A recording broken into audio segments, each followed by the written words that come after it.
why don't we go ahead and start with just explaining the different grading styles that schools or teachers can utilize? Where have we started? Where are we going? Those types of things. Sure, absolutely. So, really having worked with schools across the country who are using Otis, I think it's safe to say that there's really three main categories of grading that we see. Now, certainly there's edge cases or more niche grading scales and settings that we see. But for the most part, we see schools using traditional points. So when I say traditional points, I'm just talking about the way that like I was assessed growing up. Jessica, you probably grew up, earning an 80%. That might have been a B, or maybe an 85% was a B. That real traditional points based grade, 5 out of 10 on the assessment.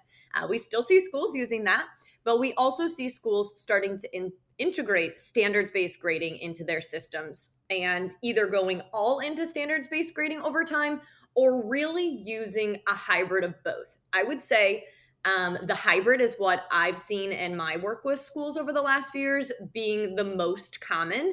After schools start to get comfortable with standards based grading, I do see some go all in and move away from the points because they've really created that buy in around the value of standards based grading. But that traditional points, standards based, or hybrid are the bulk of what I've seen school districts using to really provide students with feedback.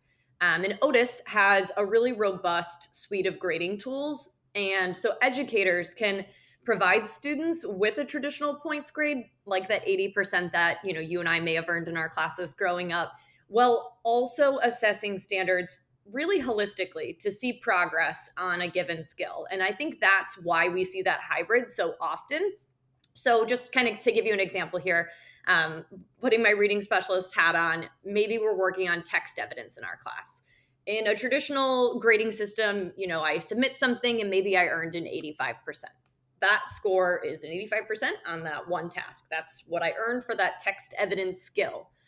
With standards-based grading in Otis, you can take that top-level skill, citing text evidence, and really see like all of the attempts over time because we don't very often work on something only once, right? We want to provide multiple attempts, best practice, give students lots of opportunities to demonstrate their learning.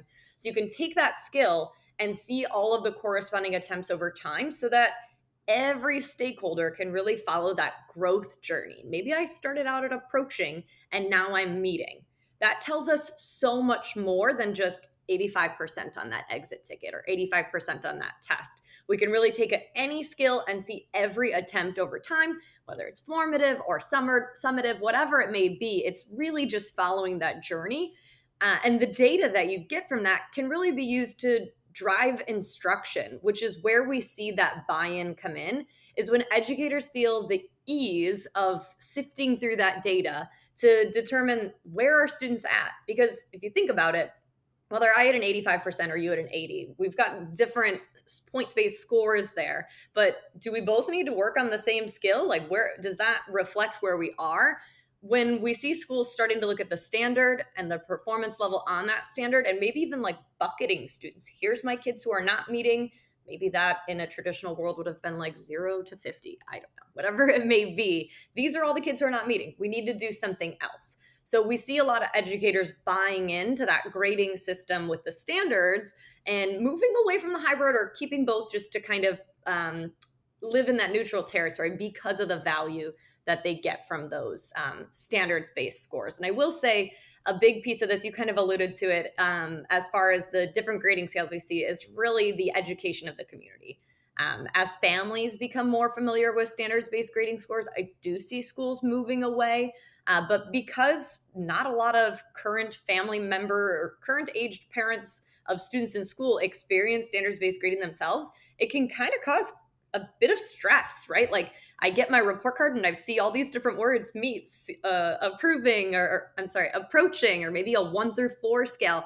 And families are like, what do I do with this? Do they have an A or do they have a B? But as that education piece comes into play and families can really start to see like, oh, I know what my students' strengths are. My child knows what their strengths are because of this new language. I do think that shift happens, but it's totally okay to live in a little bit of a hybrid of both while you're engaging in those conversation shifts. And especially if you're middle school or high school, We do see a lot more of those teachers wanting that traditional points-based grade, but they're all using the standards to drive instruction. So whether you need to have that on the report card or have that to communicate with families, we definitely understand that.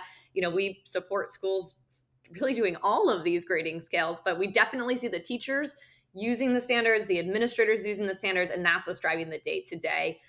But grading scales in general is just a communication tool. So what matters most is how what you use communicates with the larger community and helps our students understand this is me as a learner.